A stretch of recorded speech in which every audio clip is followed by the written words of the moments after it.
Halo Sobat Brevet, kalau kita kemarin udah bahas tentang pajak hiburan online, sekarang kita akan bahas yang offline-nya nih. Jadi beda ceritanya dengan hiburan yang satu ini, hiburan offline. Hiburan offline ini kasat mata, mempunyai tempat, ada keberadaan fisiknya dan dapat dilihat dengan jelas. Serta terdapat jenis pajak yang mengatur secara khusus tentang hiburan ini. Nama pajaknya yaitu pajak hiburan. Pajak hiburan ini termasuk dalam kategori pajak daerah yang pemungutannya dilakukan oleh pemerintah daerah tingkat 1 dan 2 dari masing-masing daerah. Yang dikenakan pajak hiburan ialah lebih kepada tempat dan kegiatan hiburannya semata. Namun, karena hiburan ini dilakukan secara offline dan berwujud, maka seharusnya untuk pemungutannya bisa lebih tepat dan maksimal. Contoh objek pajak hiburan untuk di DKI atau Jakarta misalnya. Ada bioskop, diskotik, karaoke, panti pijat, pertandingan olahraga dengan tarif yang beragam mulai dari 0 sampai 35%. Wah, lumayan tinggi nih tarif pajaknya. Jadi memang pajak hiburan ini merupakan salah satu andalan penerimaan asli daerah, terutama di daerah perkotaan. Di sini kita ambil contoh untuk Pemda DKI. Jadi aturannya itu mengenai pajak hiburan diatur oleh peraturan daerah atau Perda. Untuk pajak hiburan ini, aturannya adalah Perda Provinsi DKI nomor 3 tahun 2015 tentang pajak hiburan. Contohnya, untuk pajak bioskop itu dikenakan tarif 10%. Tuh, jadi buat teman-teman pecinta film yang rajin nonton di bioskop, juga ikut menyumbangkan kontribusi kepada daerahnya masing-masing melalui pajak bioskop.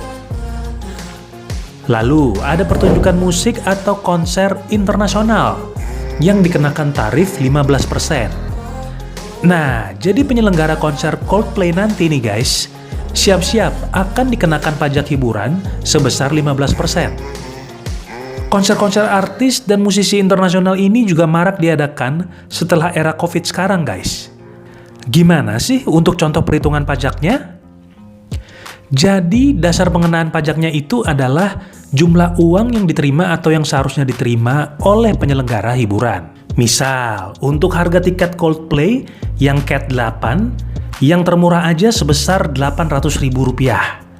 Maka pajak hiburan konsernya sebesar 15% kali 800.000, sama dengan Rp120.000.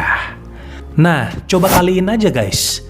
Jumlah penonton kita ambil yang minimum 50.000, dikalikan harga tiket yang termurah juga 800.000. Maka jumlah pajaknya adalah 15% dikalikan 40 miliar, sama dengan 6 miliar guys. Ini minimum ya, belum yang perhitungan tiket kategori lain yang harga tiketnya jelas lebih mahal. Nah, itu tadi contoh perhitungan untuk pajak hiburan konser.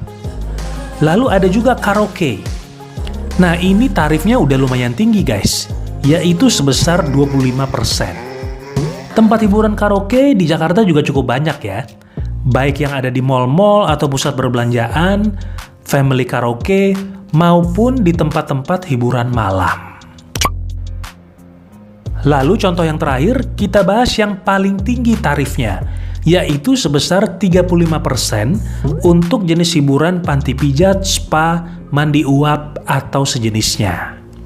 Kenapa ya tarifnya bisa sangat tinggi 35%? Ada yang tahu Sobat Brevet? Nah, kata Pemda DKI, pemungutan pajak hiburan untuk jenis panti pijat, mandi uap, dan spa ini sejak tahun 2000 sampai dengan tahun 2015 itu tidak mengalami perubahan. Lalu dinaikkan tarifnya melalui Perda nomor 3 tahun 2015 ini menjadi 35%. Tapi itu belum menjawab kenapa tarifnya paling tinggi sampai 35% untuk jenis hiburan ini.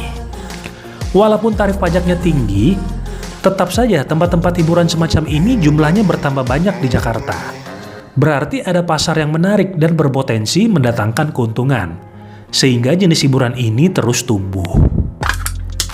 Secara umum, untuk total penerimaan Pemda DKI untuk pajak hiburan, kalau kita lihat dari data Bapenda DKI, untuk bulan Januari 2023 saja, sudah terkumpul lebih dari 172 miliar. Ini untuk 1 bulan aja guys. Bayangin kalau setahun bisa lebih dari 2 triliun perkiraan. Wah, mudah-mudahan bisa maksimal penerimaan pajaknya ya. Dan uang pajaknya pun dapat digunakan sebaik-baiknya untuk kepentingan masyarakat. Tuh guys, jadi untuk hiburan yang offline aja, potensi penerimaan pajaknya bisa triliunan. Gimana menurut Sobat Brevet untuk tarif pajaknya? Cukup sepadan nggak dengan hiburan yang kita nikmati?